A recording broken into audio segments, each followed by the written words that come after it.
Hi అండి, welcome to my channel Bhavya's kitchen. ఈరోజు మన వీడియోలో గోరింటాకుని ఏ విధంగా రుబ్బుకోవాలో, ఏ విధంగా రుబ్బుకుంటే గోరింటాకు ఎర్రగా పండుతుందో ఈ వీడియోలో చూసేద్దాం రండి. గోరింటాకు ఎర్రగా పండాలంటే కొన్ని టిప్స్ అయితే ఫాలో అవ్వాలి. ఆ టిప్స్ అయితే నేను వీడియోలో చెప్తాను.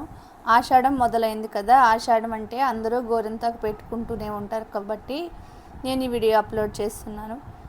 మీరు కూడా ఈ విధంగా రుబ్బుకుని గోరింటాకు పెట్టుకోండి, చాలా ఎర్రగా పండుతుంది. ముందైతే గోరింటాకు తీసి తెచ్చుకోవాలి. ఈ గోరింటాకు మరీ ముదురుగా ఉండకూడదు, లేతగా ఉన్న గోరింటాకు అయితే బాగుంటుంది. గోరింటాకులోని ఇలా పువ్వులు కాడలు ఏమైనా ఉంటే తీసేసుకుని శుభ్రం చేసి పెట్టుకోవాలి. శుభ్రం చేసుకోమంటే గోరింటాకు కడగమని కాదు, ఇలా కాడలయ్య ఉంటే మిక్సీకి కానీ రుబ్బుకున్నప్పుడు కానీ అడ్డుపడతాయి కాబట్టి కాడలన్నీ తీసేసుకోవాలి.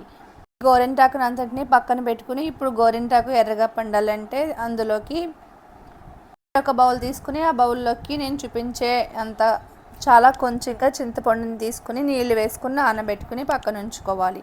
మరి వాటర్ ఎక్కువ వేయ అవసరం లేదు. ఈ గోరింటాకులో వాటర్ వేస్తే గోరింటాకు మరీ పల్చగా అయిపోతుంది. ఇలా నీళ్ళు వేసుకుని నానబెట్టుకున్నాక ఇందులోకి నేను వేసే మరొక ఇంగ్రీడియంట్ ఏంటంటే పాకు చెక్కలు. ఈ పాకు చెక్కలు వేయడం వల్ల గోరింటాకు చాలా ఎర్రగా పండుతుంది. ఈ పాకు చెక్కలను డైరెక్ట్గా ఇలా వేయకూడదు, చిదగొట్టుకుని వేసుకోవాలి. చిన్న చిన్న ముక్కలుగా చేసుకుని పక్కన పెట్టుకోవాలి.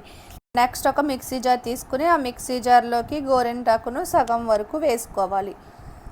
పూర్తిగా వేయకూడదు, మళ్ళీ మిక్సీలో వేసుకున్నప్పుడు నలగదు. ఇలా వేసుకున్నాక ఇందులోకి నానబెట్టి ఉంచుకున్న చింతపండుని వేసుకోవాలి. చింతపండుని నీళ్ళతో సహా వేసేసుకోవచ్చు. ఇప్పుడు ఇందులోకి ముక్కలుగా చెదగొట్టి ఉంచుకున్న పాకు చెక్కలను వేసుకోవాలి. రెండు వేసే అవసరం లేదు, చిన్న ముక్క వేసుకుంటే సరిపోతుంది. నేను తీసుకున్న ఈ గోరింటాకుకి ఒక చెక్క వేసుకున్నాను. ఇలా వేసుకున్న తర్వాత మిక్సీ మూత పెట్టుకుని మెత్తగా గ్రైండ్ చేసుకోవాలి. మిక్సీలో వేసినప్పుడు అంత త్వరగా ఏమీ నలగదు, చిన్న మిక్సీ జార్లో వేసుకుంటే త్వరగా నలిగిపోతుంది. కొద్ది కొద్దిగా వాటర్ వేసుకుంటూ కలుపుకుంటూ ఈ విధంగా మళ్ళీ మిక్సీ చేసుకోవాలి. అలా ఆపుతూ కలుపుకుంటూ వేసుకుంటే గోరింటాకు అనేది మెత్తగా నలిగిపోతుంది. తర్వాత మిగిలిన గోరింటాకు అంతా వేసుకుని మరొకసారి గ్రైండ్ చేసుకోవాలి. చూడండి, ఈ విధంగా మెత్తగా గ్రైండ్ చేసుకోవాలి. ఇంకా మీకు నచ్చినట్లయితే దీంట్లో కాఫీ పొడి కానీ టీ పొడి కానీ వేసుకోవచ్చు. నేను వేసిన ఈ 2 ఇంగ్రీడియంట్స్కే గోరింటాకు చాలా ఎర్రగా పండుతుంది. మా చిన్నప్పుడు అయితే మా నాన్నమ్మ కొండ పెంకులు, తాటాకు ముక్కలు, ఇంకా టీ పొడి అవన్నీ కూడా వేసి రుబ్బేవారు.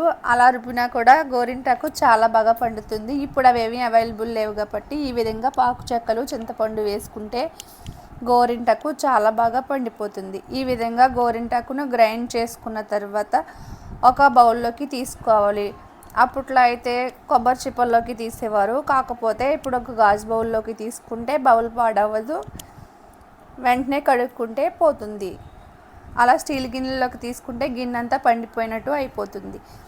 ఇలా తీసుకున్నాక మనకు నచ్చిన డిజైన్లో గోరింటాకు అయితే పెట్టుకోవచ్చు. ఆకుతో చేసిన గోరింటాకు కదా, ఈ విధంగా చందమామలుగా చుక్కలుగా పెట్టుకుంటేనే గోరింటాకు ఎర్రగా పండుతుంది, బాగుంటుంది.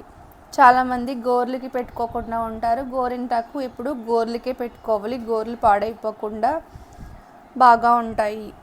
కొంతమందికి ఎక్కువగా కాళ్ళు గోర్లు అయితే పుచ్చిపోతూ ఉంటాయి. అలాంటి వాళ్ళు ఈ గోరింటాకు దొరికినప్పుడల్లా పెట్టుకోవడం వల్ల కాళ్ళు గోర్లు పుచ్చిపోకుండా ఎటువంటి ప్రాబ్లం లేకుండా ఉంటుంది. గోరింటాకు పెట్టుకోవడం వల్ల మన బాడీలో ఉన్న హీట్ అంతటిని తగ్గిస్తుంది. వేసవకాలం అయిపోయింది కదా, ఇప్పుడు ఆషాఢంలో ఇలా గోరింటాకు పెట్టుకుంటే మన ఒంట్లో ఉన్న వేడి అంతా తగ్గుతుంది. చాలామంది గోరింటాకు ఆషాఢం స్టార్ట్ అయినప్పుడు పెట్టుకుంటారు, మరి ఎండయ్యేలోపు మరొకసారి పెట్టుకుంటారు. మీకు కూడా గోరింటాకు దొరికినట్లయితే ఈ విధంగానే ట్రై చేయండి. గోరింటాకు అందానికే కాకుండా మన బాడీలో వేడిని తగ్గిస్తుంది కాబట్టి తప్పకుండా పెట్టుకోండి. చూడండి, గోరింటాకు పెట్టుకున్నాక మరి ఎక్కువసేపు ఏమీ గోరింటాకును ఉంచుకోవాల్సిన లేదు. ఒక 2-3 అవర్స్ ఉంచుకుంటే సరిపోతుంది. గోరింటాకులో ఉన్న తడి అంతా ఆరిపోయేంత వరకు ఉంచుకుని ఆ గోరింటాకుని నీటితో శుభ్రంగా కడిగేసుకోవడమే.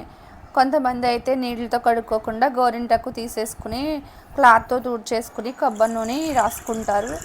కూడా ఏం అవసరం లేదు. హ్యాండ్ వాష్ చేసుకున్నాక చేసుకుని కొద్దిగా ఆయిల్ అప్లై చేసుకుంటే ఈ గోరింటాకు చాలా బాగుంటుంది, కలర్ఫుల్గా కనిపిస్తుంది. తర్వాత రోజుకి మరి ఇంకా రెడ్గా అయిపోతుంది. చూడండి చాలా బాగా గోరింటాకు పండింది. మీరు కూడా ఈ విధంగా గోరింటాకును రుబ్బుకుని పెట్టుకోండి. ఈ వీడియో కనుక మీకు నచ్చినట్లయితే లైక్ చేయండి, షేర్ చేయండి. ఫస్ట్ టైం నా వీడియోలను చూస్తున్నట్లయితే ప్లీజ్ సబ్స్క్రైబ్ చేసుకోండి. Thanks for watching.